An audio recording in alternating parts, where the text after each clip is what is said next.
이제 교리실을 통해서 교회에 대해서 우리가 같이 나누려고 합니다. 교회가 우리가 알고 있다라고 하지만 교회에 대해서 잘 정리하고 있는 분들이 많지가 않은 것이 좀 안타깝습니다. 그래서 몇 번에 걸쳐서 우리가 교회를 함께 같이 나누려고 하는데요. 여러분, 교회가 무엇일까요? 교회란 무엇이다? 자, 먼저 우리 오늘은 원론적으로 기초부터 다듬도록 하겠습니다. 교회란 건물이 아닙니다. 이 정도는 알고 계시죠? 교회는 건물을 말하는 것이 아닙니다. 교회라고 하는 우리가 쓰는 이 용어를 사전적 의미부터 먼저 한번 살펴보면요.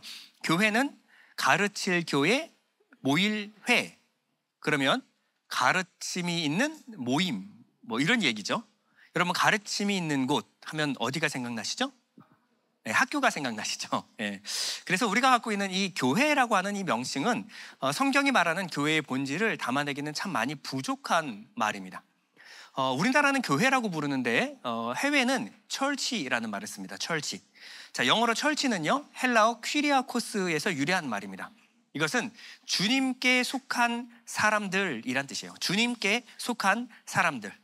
그러면 우리 교회라는 말보다는 철치가 훨씬 더 성경에 있는 본래 의미에 가깝습니다. 주님께 속한 사람들의 포인트가 있습니다. 그러나 조금 부족합니다. 중요한 것은 우리가 교회를 뭐라고 부르느냐가 중요한 것이 아니라 예수께서 교회를 무엇이라고 불렀는가, 이거 가장 중요하겠죠. 예수님은 교회를 뭐라고 부르셨을까요? 예수님은 에클레시아라고 예수님이 3번 언급하셨어요. 그럼 교회가 무엇인지를 예수님이 말씀하신 에클레시아를 통해서 살펴보는 것이 가장 정확할 것 같습니다. 에클레시아는 에크와 칼레오의 합성어입니다. 자, 에크는 밖으로라는 거고, 칼레오는 부르다, 콜링이 여기서 나왔어요.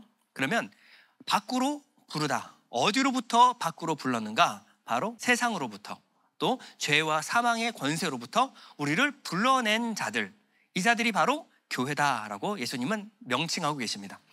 그러면 정리를 한번 해보면, 교회란 세상에서 불러냄을 받아 주님께 속한 사람들.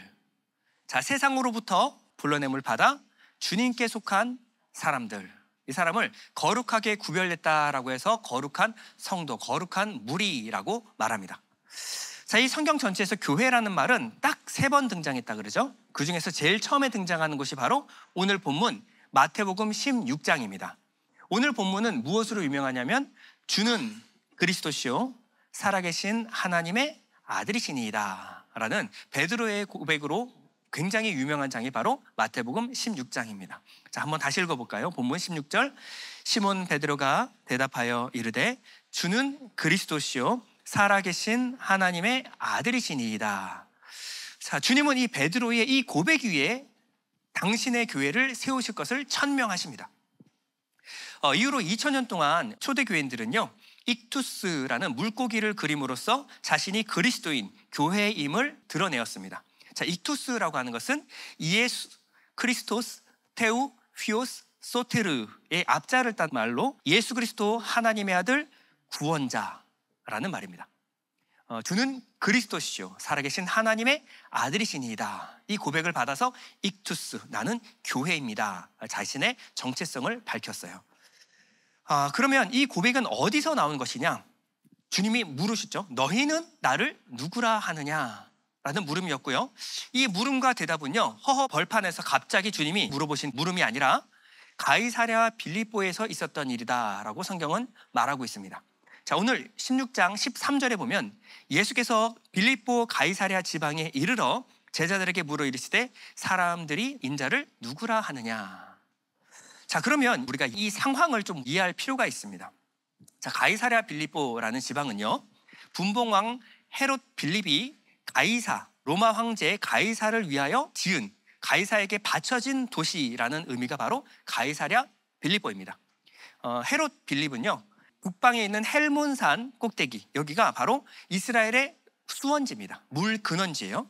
여기에 로마 황제의 칭호인 카이사르에다가 자신의 이름 필립을 넣어서 가이사랴 빌립보라고 그 도시의 이름을 명명했습니다. 당시 어떤 도시에 가이사라는 로마 황제의 이름을 붙이려면 2가지의 조건이 충족이 돼야 돼요. 아무데나 가이사의 이름을 붙일 수가 없습니다. 첫 번째, 이 도시의 규모가 황제의 유형에 맞게 규모가 커야만 되겠죠. 아주 작은 저희 퇴촌 같이 조그만 마을에 가이사 뭐 이렇게 왕에게 바쳐 이런 거가 안 통하고 큰 도시, 대도시 여기에만 가이사의 이름을 붙일 수가 있었어요. 두 번째는 도시 한가운데 황제의 신전, 황제를 예배하는 신전이 세워져야만 가이사랴라는 이름을 붙일 수가 있었습니다. 근데 왜 사람들은 자신의 도시에 가이사라는 황제의 칭호를 붙이기를 원했을까요? 왜 그랬을까요? 자, 당시에는요, 장사를 하려면 상인 길드 조직에 가입을 해야만 했습니다. 상인 길드 조직에 탈퇴가 되면 장사 행위를 할 수가 없는 거예요. 근데 이 길드라는 상인 조직은요, 로마 황제의 관할 아래에서 상업 활동을 해야만 했습니다. 근데 만약에 내가 소속되어 있는 도시가 가이사, 황제에게 바쳐진 도시가 되게 되면요, 황제의 보호 관할 안에 들어가게 되는 거예요. 이게 무슨 말이냐면 내가 상업 활동하는 이 모든 상업 활동을 시작하여 먹고 사는 모든 문제가 혜택이 주어진다라는 거예요. 이 도시에 살면 황제의 은총을 입게 되는 거예요. 명색이 지금 황제의 도시인데 거기서 가난하고 굶어 죽는 사람이 있으면 안 된다라는 의미에서 그 도시에 사는 사람들에게는 황제가 특별한 보호 관할 조치가 취해졌습니다. 그래서 사람들은 내가 사는 도시에 황제라는 이름이 붙여지기를 소원했고요. 그리고 자신을 보호해주고 자신을 돌봐주는 황제를 기꺼이 신의 아들이라고 예배하고 숭배했었습니다. 여기 이 헬몬산이라는 것이 굉장히 중요한 의미를 갖고 있는데요. 여기는 이스라엘의 수원지, 물의 근원지라고 말씀을 드렸습니다. 자, 물의 근원이라고 하는 것은 성경에서 아주 중요한 상징성을 띠고 있어요. 자, 에덴의 중심에서부터 4개의 강줄기가 흘러나왔다. 에덴이 모든 세계의 생명의 근원이다라는 말입니다. 그리고 계시록에 보면 이 물이 어디서부터 흘러나오냐? 하나님과 그의 어린 양의 보좌로부터 생수의 강이 흘러넘치는 것을 보여줍니다. 이 의미는요, 생명의 근원이 하나님으로부터 흘러나온다라는 의미입니다. 그러면 이스라엘로부터 흘러들어가는 이 생명, 수원의 강줄기에 황제의 칭호를 붙였다라고 하는 것은요, 우리의 생명의 근원, 생명의 물줄기는 가이사 로마 황제로부터 흘러나온다라는 고백과 같은 거였어요. 세 번째는 이 아우구스투스 신전, 이 황제를 숭배하는 신전뿐만 아니라 옆에 보면 판신전이 함께 세워져 있는데요. 이 판신이 의미하는 바가 뭘까요? 판신은요, 펜 플루스로 여인과 동물을 유혹해서 성관계를 해서 쾌락을 즐기는 신, 이게 바로 당시 판신이었습니다. 근데 판신을 신전을 세워놓고 숭배했다라고 하는 것은 단순히 여기에 사는 사람들이 음악과 쾌락을 좋아하는 것을 넘어서서 음악과 쾌락을 숭배하던 사람들이었다라는 것을 알 수가 있습니다. 자, 이렇게 가이사랴 빌립보라는 지역은요, 세상 권력을 숭배하고 화려한 음악 그리고 쾌락을 숭배하는 도시. 그래서 이전에 가이사랴 빌립보를 복원해 놓으니까 이렇게 화려한 도시의 모습이 복원이 됐습니다. 예수님은요, 평소에 어디서 주로 활동을 하셨을까요?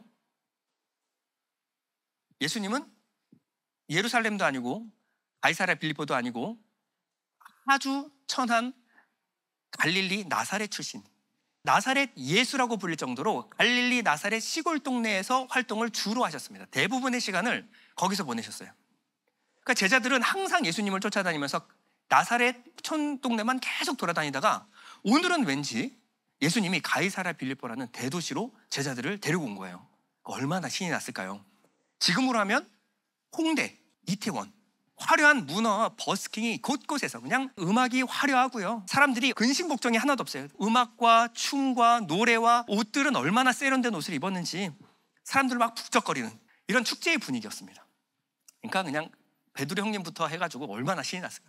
웬일이야 막 이러면서 어머머머머 이러면서 예수님이 웬일로 우리를 이런 데로 데리고 왔대.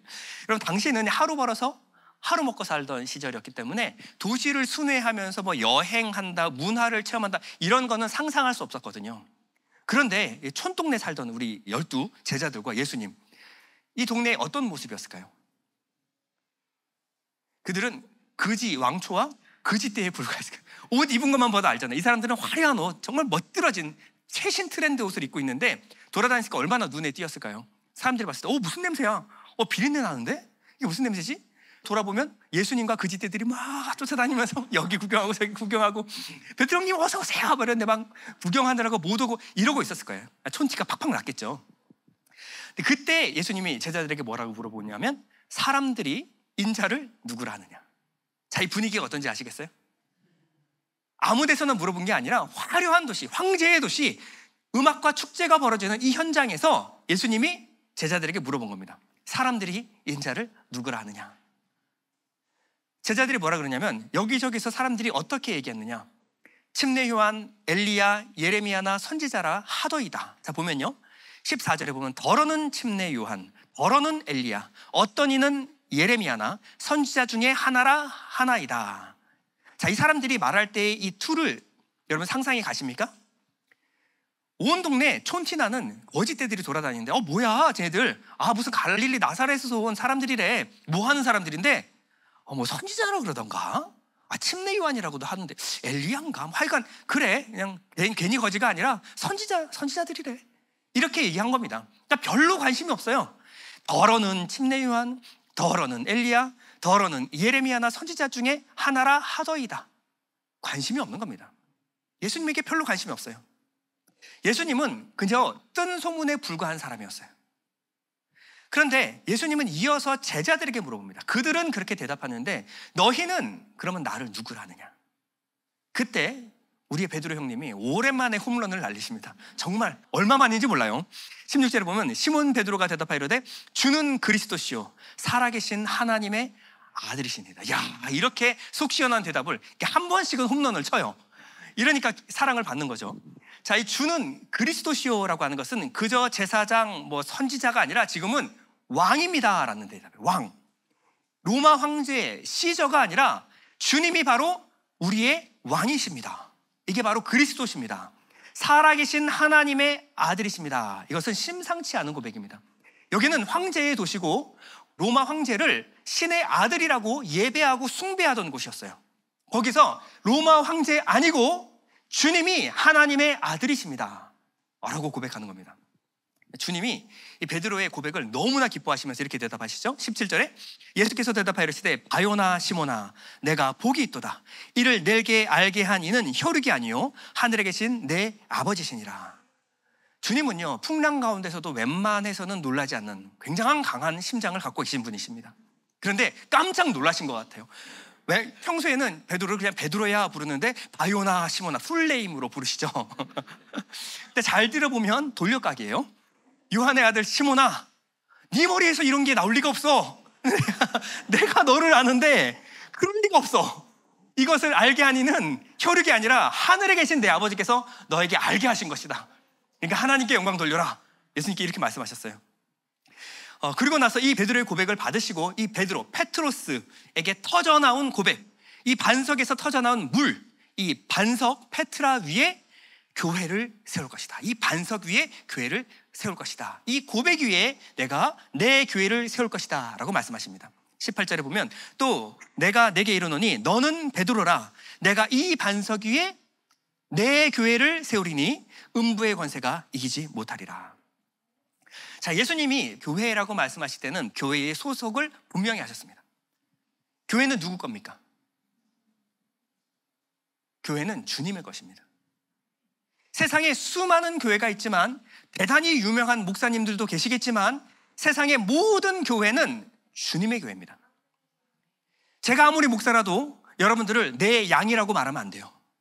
여러분들은 주님의 양입니다. 주님의 것이에요.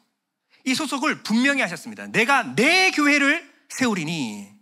그러면 교회는 목사의 비전을 성취하는 곳이 아닙니다. 교회는 목사의 교회가 아니에요. 교회는 어떠한 특정한 장로님이나 권사님의 교회가 아닙니다. 교회는 헌금 많이 내는 어떤 특정한 교인의 교회가 아닙니다. 주님은 당신의 교회, 내 교회, 주님의 교회를 세우겠다고 천명하셨어요. 교회는 목사도 전도사도 장로도 권사도 집사도 어떤 성도의 생각대로 움직여서는 안 돼요. 내 것이 아니기 때문에. 이 교회는요, 예수 그리스도 하나님의 뜻, 그 말씀에 순종하여 움직이는 것이 바로 교회입니다. 교회는 하나님의 말씀에 의해서 하나님이 가라 하시면 내가 싫어도 가는 거고, 하나님이 멈추라 하면 내가 원해도 멈추는 겁니다. 이게 바로 교회의 정체성이에요. 에베소서 1장 22절 우리 다 같이 한번 읽어볼게요. 또 만물을 그의 발 아래에 복종하게 하시고 그를 만물 위에 교회의 머리로 삼으셨느니라. 교회는요, 주님을 머리로 한 주님의 몸된 교회예요. 머리가 지시하는데 몸이 반응을 하지 않으면 아픈 겁니다. 뭐가 잘못된 거예요. 몸은 머리의 지시에 순종하는 것이 몸입니다. 하나님이 말씀하실 때 움직이는가? 그 사람은 주님의 몸된 교회. 주님이 어떻게 뜻하시고 어떻게 말씀하셔도 전혀 움직이지 않는다. 그 사람은 아직 교회 아닌 겁니다. 교회를 만드신 분은 누구예요?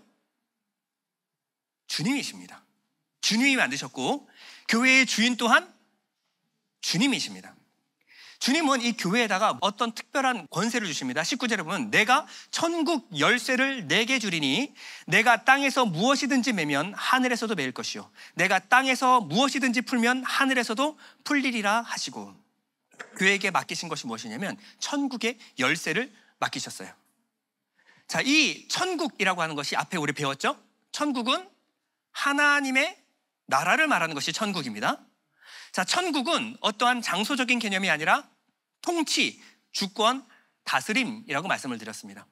그래서 이 하나님의 나라라고 하는 것은 마르쿠, 바실레이아, 킹덤, 하나님의 왕국, 통치를 상징한다 그랬죠.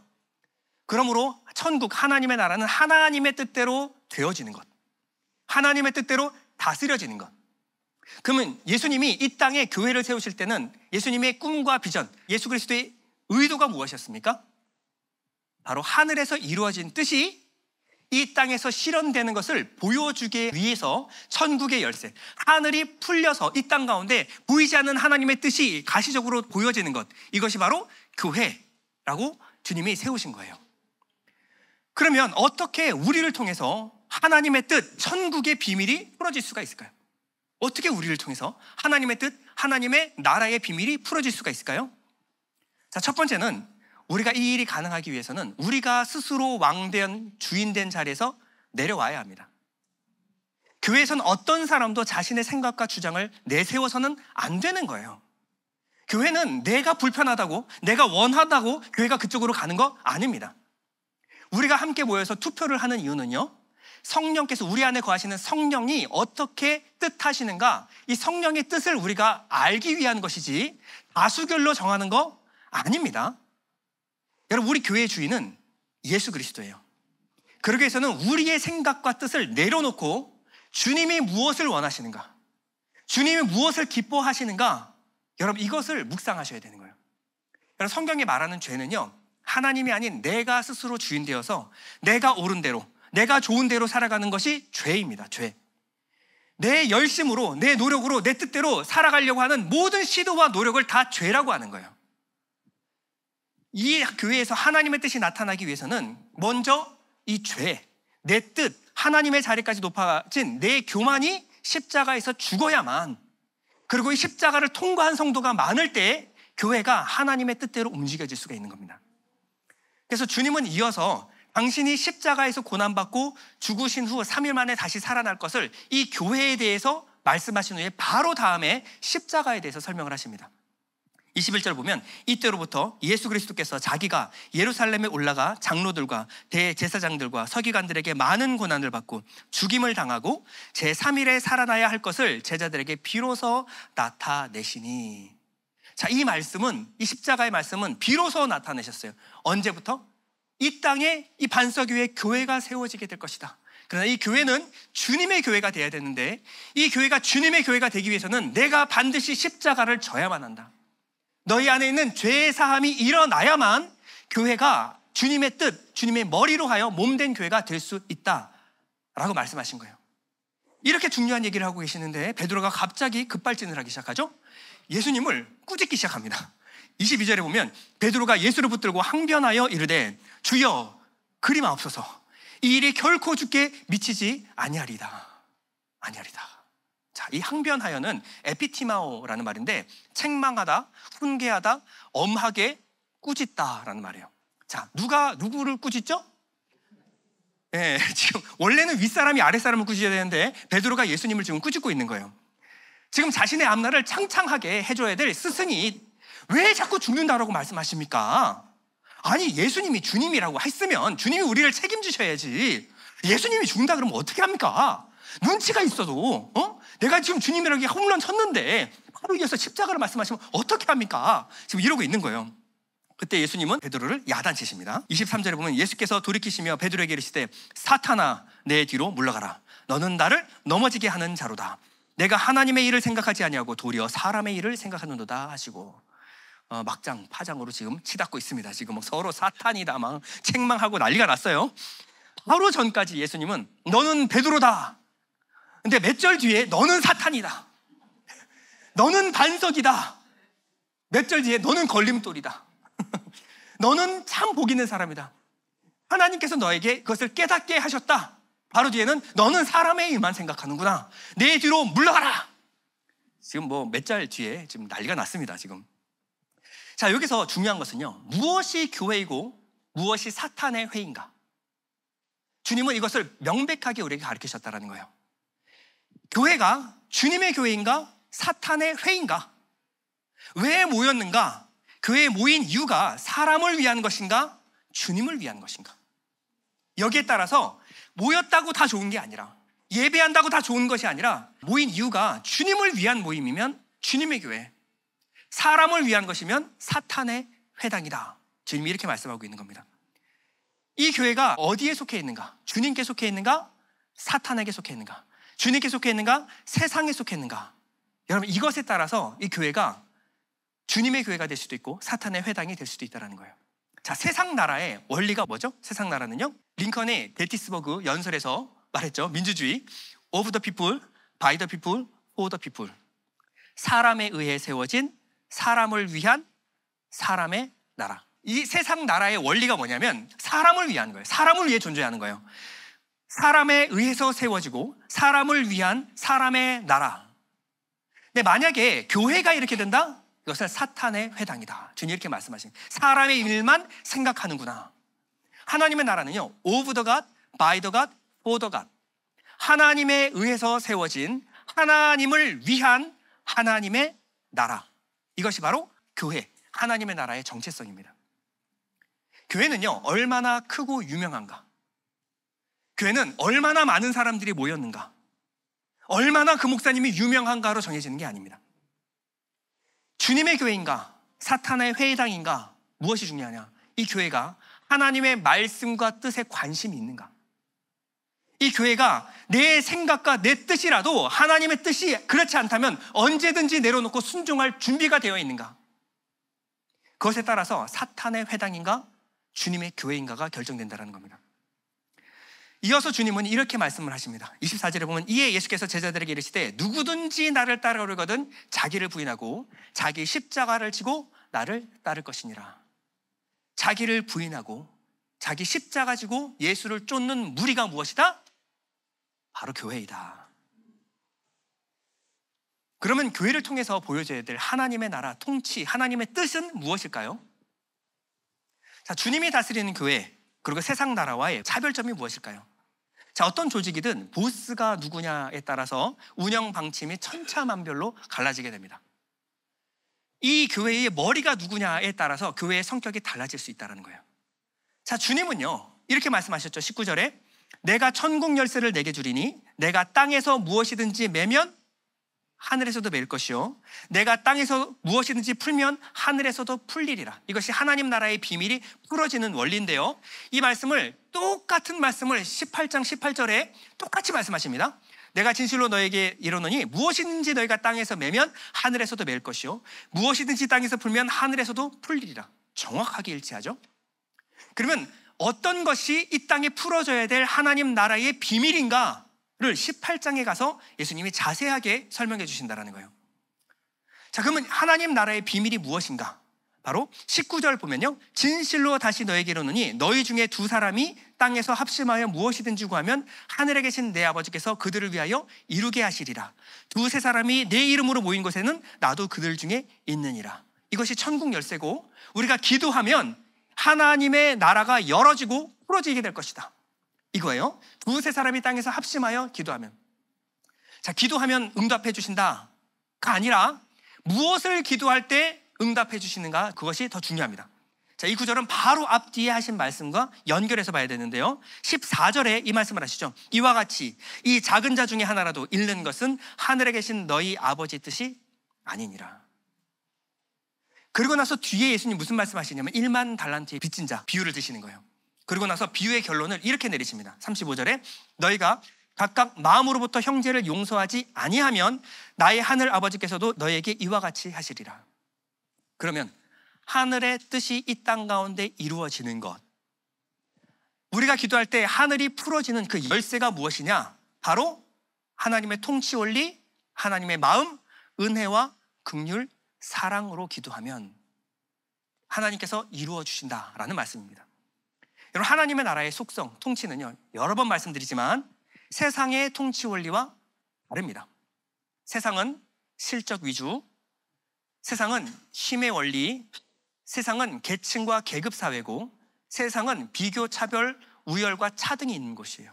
그것이 세상 나라, 사람의 나라. 그렇다고 한다면 하나님의 나라는요, 긍휼과 사랑이 한이 없으신 하늘 아버지께서 통치하시는 것입니다. 통치 원리가 뭘까요? 은혜와 사랑, 연약할수록 더욱 귀히 여기시는 겁니다. 주님 뭐라고 말씀하시냐면 지극히 작은 자 한 사람, 이 한 사람이 천하보다 귀하다. 이 지극히 작은 자 한 사람이 누구냐면 이방인과 세리와 같은 자라고 할지라도 하나님이 보실 때는 이 온 천하보다 더 귀한 자다. 이 자가 다시 돌아오게 하기 위하여 너희가 기도하면 나도 함께 너희들과 함께 기도하겠다라는 거예요. 교회의 정체성은요, 지극히 작은 자 한 사람이 돌아오기를 원하는 하나님의 마음입니다. 이 마음을 품고 기도하는 곳이 교회다라고 말씀하시는 거예요. 여러분, 우리는 죄인과 이방인, 세리와 같은 자들이 이곳으로 돌아오기를 기도해야 합니다. 그 기도하는 교회에 주님이 함께 하시겠다라고 말씀하셨어요. 다시 18장 19절에 보면 진실로 다시 너희에게 이르노니 너희 중에 두 사람이 땅에서 합심하여 무엇이든지 구하면 하늘에 계신 내 아버지께서 그들을 위하여 이루게 하시리라. 두세 사람이 내 이름으로 모인 곳에는 나도 그들 중에 있느니라. 여러분, 주님이 함께 계신 곳이 하나님의 나라입니다. 주님의 마음이 있는 곳이 하나님의 나라고 교회입니다. 주님이 세리와 창기 같은 나를 위하여 기도하셨기 때문에 제가 이 자리에 있고 제가 구원받은 겁니다. 우리가 주님의 마음을 품고 한 사람 한 영혼을 위하여 기도할 때 주님이 그 두세 사람과 함께 계시겠다라고 약속해 주셨어요. 그에게 무엇을 맡겼냐면 천국을 푸는 열쇠를 맡기겠다. 주님께서 약속해 주셨습니다. 여러분, 교회가 가진 권세를 누릴 수 있어야 돼요. 한 사람을 위하여, 한 사람이 돌아오기 위하여 우리 교회가 합심하여 기도할 때 주님이 우리와 함께 기도하시겠다고 약속하셨습니다. 주님이 그 기도를 들으시고 사망과 음부의 권세가 떠나가게 해주시겠다. 음부의 권세가 이기지 못하리라. 주님께서 약속하여 주셨습니다. 우리는 무엇을 위해서 모였을까요? 나 잘 되고, 나 천국 가고, 내 상급 받고, 이 땅에서 복 받고가 아니라 주님의 마음을 품고 한 영혼이라도 이곳에 돌아와서 주님 품에 안길 수 있을 때까지, 그 사람이 한 번 권하고 두 번 권하고 세 번 권하고 세리와 창기 같은 사람이라고 할지라도, 이방인 같은 사람이라고 할지라도 끝까지 놓지 않고 기도하는 그 사람들이 모여서 하나님, 하늘을 문을 여시고 생명의 복을 내려주옵소서. 그 기도를 하는 사람과 함께 계시겠다라고 주님께서 약속하셨습니다.